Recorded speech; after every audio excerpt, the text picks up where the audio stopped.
everyone, so welcome to my second YouTube video, and I've got a new camera, so I'm actually not even sure if I'm filming properly. Also, my hair is a little wet, but so don't be scared if it just starts drying throughout the video. Today I want to talk about the fact that most of your learning is probably a waste of time. Now let me paint you a picture here. You probably read to learn, you pick up new books that come out or on the bestseller list, and you read it. You're probably also very into reading the news. And the problem is, you don't actually feel like you're building a foundation of knowledge that you can then grow over time.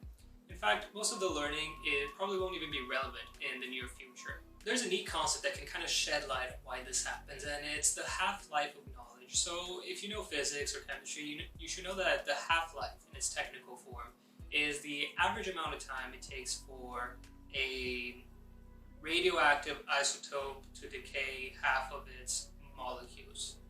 I think I got that right.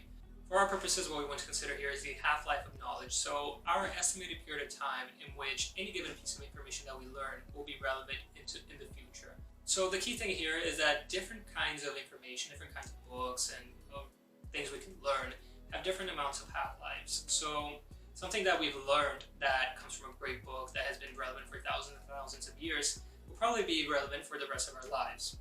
A bestseller that came out about a very time-specific event, for example, would have a very low half-life because it wouldn't be very relevant in the near future. And there are two reasons why you should be concerned with this concept. Number one is that time is a scarce resource. We only have so much time to spend learning. And what ends up happening is that if we spend that precious time learning things that won't be relevant in the near future, well, then we're basically wasting our time. We want to focus on things that will have a long-lasting impact so that we can kind of let our learning compound over time.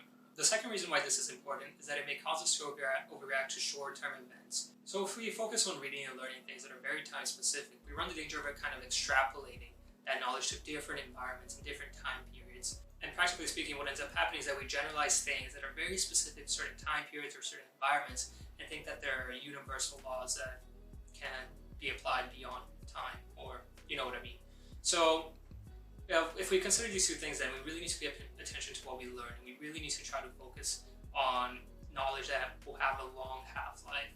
So how can you do this? I'm going to give you 3 tips here that you can implement straight away. Tip number 1 is to learn the big ideas from all the major disciplines. So the major disciplines being physics, chemistry, biology, engineering, math, economics, political science, and so on. So what you want to do is go across all of these and learn the very big ideas from them. Another thing to consider is that these ideas have a long half-life because, well, they've usually been around for a very long time, or they just form the foundations of a very big area of knowledge, so you can count on them being very relevant into the far distant future. Tip number 2 is to read the great books in your field. Now, every single area of knowledge, every single field has the big books that everyone knows, and you see it in all the recommended reading lists. And this is usually the case for a very good reason. They just have the most long-lasting and impactful lessons that you can learn. So when learning a new field or even in your area of expertise, make sure to have covered all of these great books so that you have all the big ideas that are likely to be very relevant for long periods of time. Tip number 3 is to be very mindful of your consumption of the news. The way the news is built is to grab your attention straight away. So it tends to over-sensationalize, there we go, information from the very recent past and make it seem like a very big deal. It also tends to clutter all of the information they include in the news with a lot of noise, things that just won't be relevant in the future.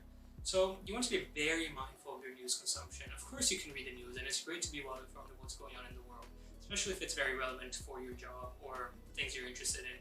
But just be mindful of this and maybe tip the balance more towards reading great books and long-lasting ideas rather than just the news, things that won't be relevant. So I hope these 3 tips help you. If you have any questions, feel free to pop them in the comment section below. And as always, make sure to subscribe. I would really appreciate it. I'll see you next time.